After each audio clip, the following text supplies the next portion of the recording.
আমরা এখন যাচ্ছি আয়রার বার্থ রেজিস্ট্রেশন করতে, মানে জন্ম নিবন্ধন। তো আপনাকে দেখাবো যে এখানে জন্ম নিবন্ধন করতে কি কি লাগে বা কোনো হ্যাসল হয় কি না। বাংলাদেশে তো অনেক সমস্যা শুনি জন্ম নিবন্ধনের, তো এখানে কোনো হ্যাসল হয় কি না দেখি। জন্ম নিবন্ধন কীভাবে করে আপনাদেরকে দেখাবো। Let's go.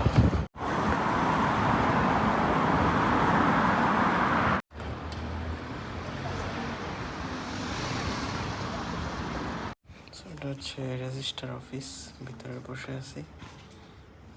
রিসেপশন এসে বলতে হয়, তারপর তারা অ্যাপয়েন্টমেন্ট কনফার্ম করে। সো আমাদের এখন বসতে বলছে, একটু পরে আমাদেরকে ডাক দিবে।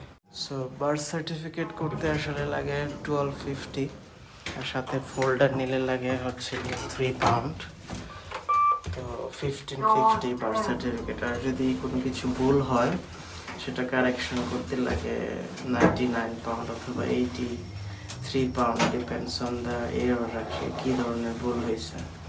তো আমাদের ডান। সো ওখানে ক্যাশ নেয় না, শুধু কার্ড পেমেন্ট।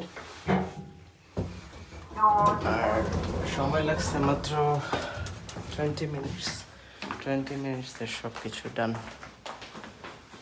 আমরা এখন আবার চলে যাচ্ছি।